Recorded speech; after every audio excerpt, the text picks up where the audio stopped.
Bonjour. Dans la continuité de la vidéo précédente qui parlait de la synthèse vocale, nous allons maintenant nous pencher sur la reconnaissance de la parole. Alors, la reconnaissance de la parole, c'est-à-dire, je le rappelle, le fait que l'on puisse traduire, enfin que l'ordinateur puisse traduire la parole en reconnaissant ce qui a été dit tout simplement. Donc l'idée étant, je vais vous faire une démonstration, ce sera beaucoup plus simple, je vais enregistrer donc démonstration de comment cela fonctionne bien entendu, et de ce que nous allons obtenir à l'issue de ce petit tutoriel.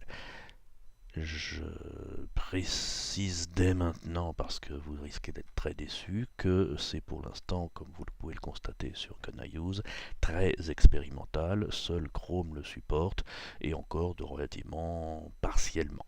Alors, bien entendu, l'intérêt est très limité puisque nous avons maintenant des assistants sur les ordinateurs ou les téléphones, Siri et autres reconnaissances intégrées au système, qui fait que l'API n'a peut-être moins d'intérêt et sans doute motive moins les créateurs de navigateurs à la mettre en place.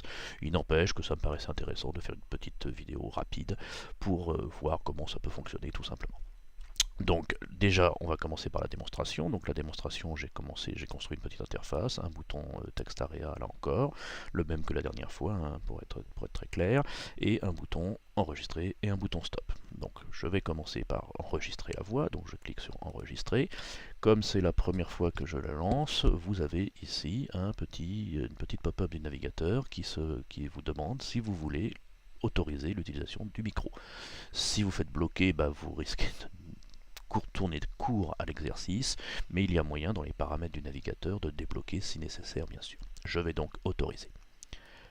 À partir de là, je parle, et quand je parle, l'ordinateur travaille jusqu'à ce que j'appuie sur le bouton stop. Et là, vous le voyez, il a reconnu. À partir de là, je parle, et quand je parle à l'ordinateur, l'ordinateur travaille jusqu'à ce que j'appuie sur le bouton Start. Bon, j'avais dit Stop. Alors vous voyez que c'est pas parfait, mais c'est quand même plutôt pas mal. On va faire un essai avec, qu'est-ce qu'on pourrait dire,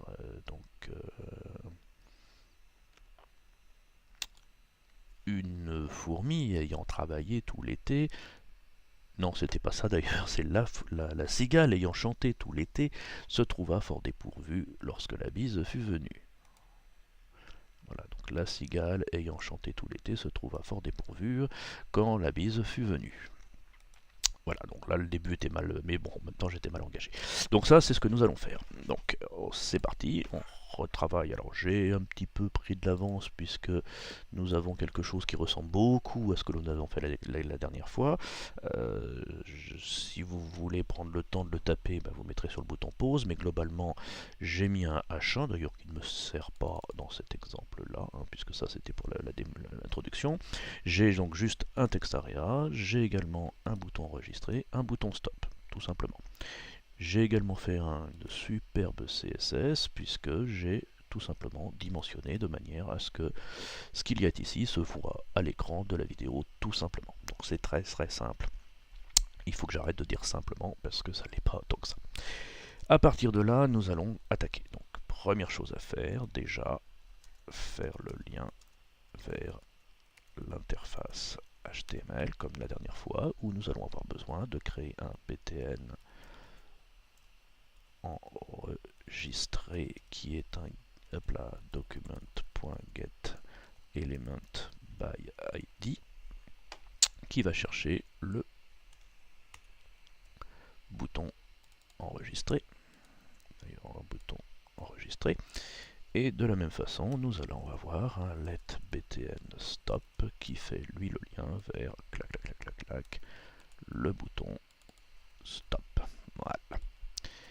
À partir de là, nous allons avoir besoin de notre input text qui fait également le lien, mais ce coup-ci vers notre id text qui est ici. C'est un input text, bien que ce soit un texte aria, mais c'est pour simplifier évidemment. À partir de là, qu'est-ce qu'on a besoin de faire? On va évidemment déjà mettre en place la reconnaissance, et puis après on fera en sorte que ça fonctionne avec nos boutons. Donc première chose à faire, je crée une variable que j'appelle reconnaissance, alors sans majuscule, pas trop mettre une majuscule, qui est un nouvel élément, new window. Alors WebKit speech recognition. Ici. Alors, les syntaxes sont un petit peu barbares, tout simplement parce que théoriquement ici, on mettrait un test pour vérifier si on est sur WebKit ou sur Mozilla ou sur IE, etc. Tout ça n'est pas encore totalement standardisé, normalisé, mais comme il n'y a que WebKit Chrome qui le supporte, ça devrait passer comme ceci pour l'instant en tout cas. Ensuite, une fois que j'ai ça, je vais pouvoir dans ma reconnaissance lui préciser, chose importante, la langue de reconnaissance que l'on doit exploiter.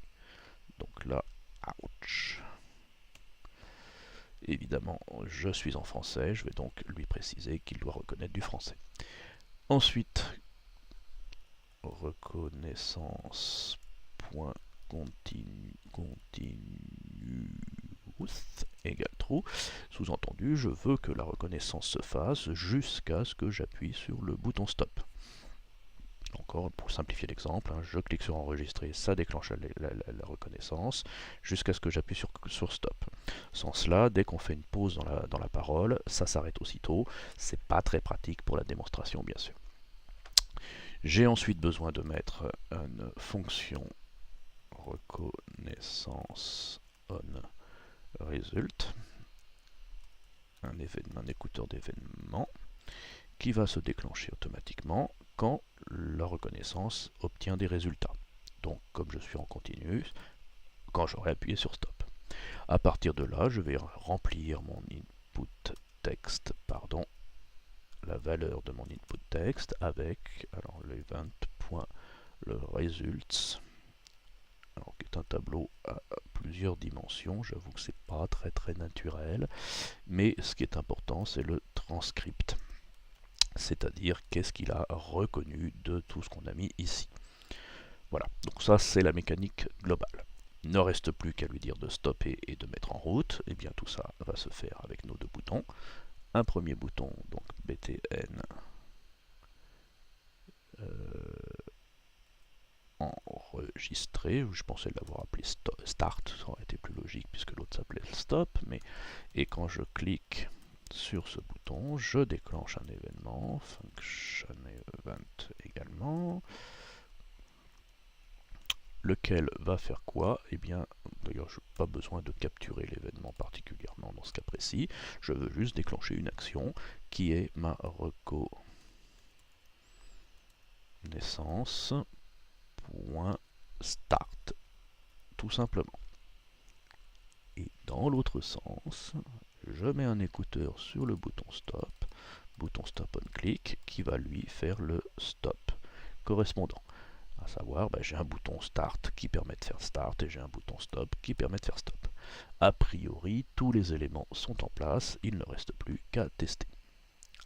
Alors j'ai une petite getElement by ID peut-être, effectivement. Hop. Voilà, donc là j'ai mon interface qui est en place, mes boutons qui sont en place, ne reste plus qu'à tester si ce que j'ai reproduit fonctionne correctement. Pour ça, j'enregistre. La cigale ayant chanté tout l'été se trouva fort dépourvue lorsque la bise fut venue. Et ça fonctionne, nous avons bien la cigale ayant chanté tout l'été se trouva fort dépourvue lorsque la bise fut venue. Ponctuation, c'est pas son fort, mais c'est pas très grave, cela fonctionne. Donc voilà, je voulais juste compléter l'info sur la parole, puisque avant de passer sur un autre sujet très prochainement, en précisant bien les limitations de ce paramètre qui me laisse dire qu'il ne sera peut-être pas exploité, puisque les navigateurs, les systèmes d'exploitation, encore une fois, intègrent de la reconnaissance vocale déjà, donc il suffit de dire bonjour Siri ou je ne sais quoi pour que ça se mette en place. Il n'empêche, c'est pas inintéressant de l'avoir intégré dans un navigateur, si ça l'est un jour, bien sûr. Voilà, à très prochainement pour un autre sujet d'étude. Au revoir.